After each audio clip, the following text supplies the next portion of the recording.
It's a lonely job here at the county psychiatric hospital. Most of the patients are asleep, medicated, and calm. My main duty is just to be here, a warm body in a chair, monitoring the security feeds and making sure no one wanders. It's mostly hours of scrolling through old emails and browsing news sites, anything to keep my eyes from glazing over. But last Tuesday was different. I was digging through the hospital's ancient shared drive, trying to find an old patient intake form template. The system is a mess, a digital graveyard of forgotten files and unlabeled documents. As I clicked through nested folder after nested folder, my cursor hovered over something strange. A folder named simply Observer was hidden, the icon slightly transparent, the kind you have to enable, show hidden files to even see. Curiosity, my greatest weakness on this job, got the better of me. I double-clicked. Inside wasn't a patient file or a hospital policy document. It was a collection of video files, dozens of them, each labeled with a simple date and timestamp. The dates stretched back years, long before I ever started working here.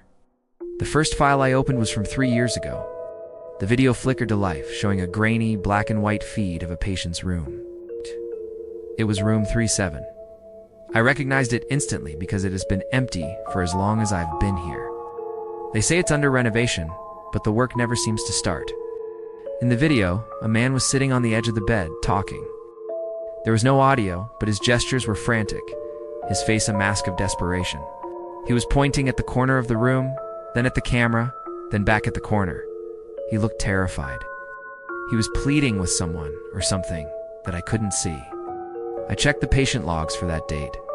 The man's name was Arthur Finch. The notes said he suffered from extreme paranoia and visual hallucinations. A few days after this video was taken, he was transferred. The notes ended there. I clicked on another file, this one from 5 years ago. Same room 37, a different patient, a woman this time. She was huddled under her bed sheets, rocking back and forth.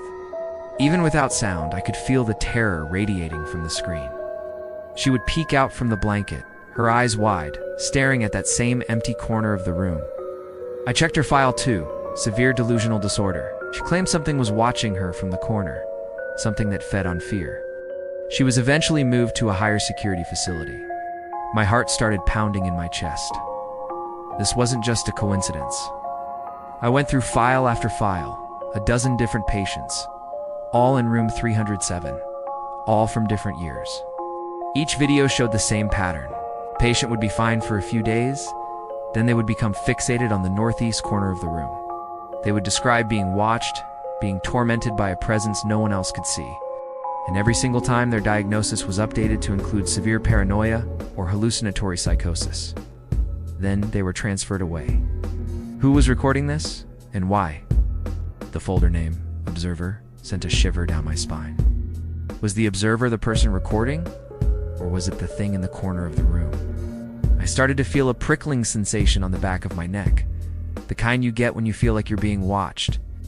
I glanced over my shoulder at the bank of security monitors. All quiet. Psst. All the patients were sleeping soundly in their beds, except one.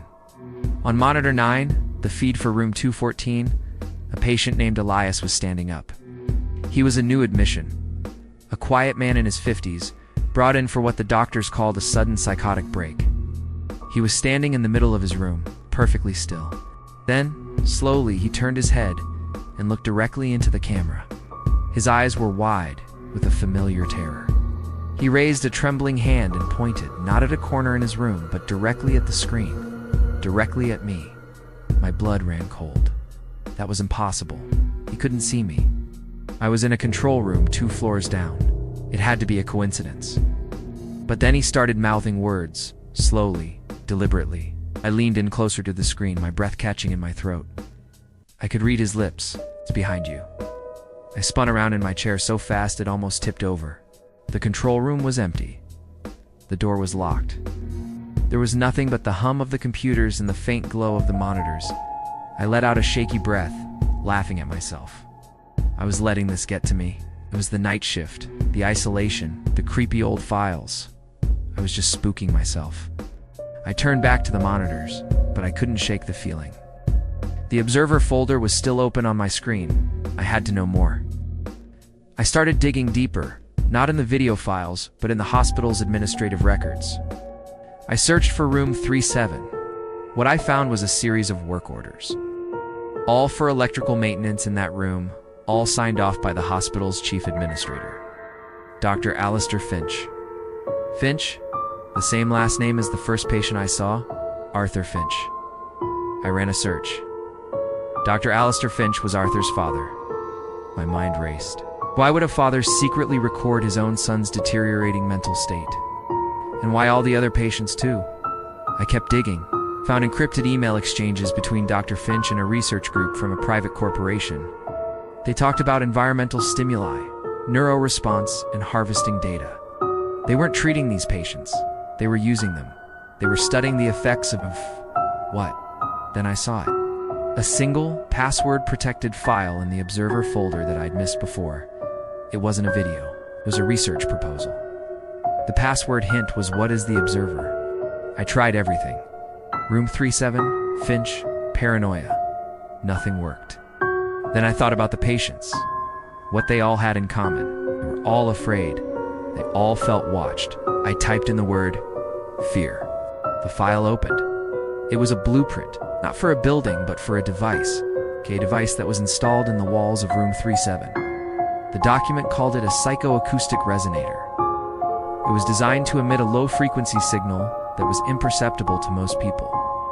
But for those with a predisposition to certain mental health conditions, it could induce intense feelings of paranoia and trigger visual and auditory hallucinations. It created the very symptoms the patients were being treated for. The corporation was studying fear, manufacturing it, and Dr. Finch was helping them, using his own patients, his own son, as lab rats.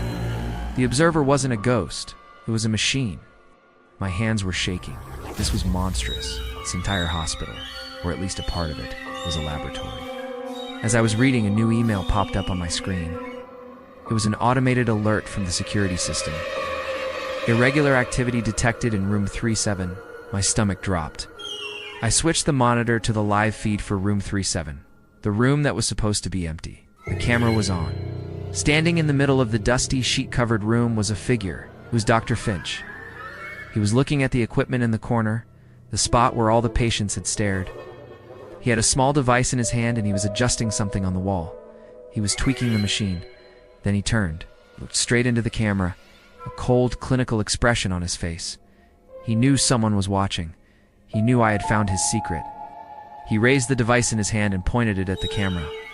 The screen flickered, and a high-pitched ringing started in my ears, getting louder and louder. My vision blurred. The corners of the control room seemed to stretch and warp. A dark shape began to form in the corner of my eye. It was tall and thin, a shifting mass of shadow. I knew it wasn't real. It was the machine. Finch had turned it on, and somehow he was targeting me through the hospital's network. The shadow in the corner grew darker, more solid. Fear was primal, overwhelming. My heart felt like it was going to explode. I scrambled for my phone, my fingers fumbling. I had to call the police. I had to expose this. But the shadow moved. It wasn't in the corner anymore. It was right behind me. I could feel a cold breath on my neck. I didn't dare turn around. I closed my eyes and whispered the only word that came to mind.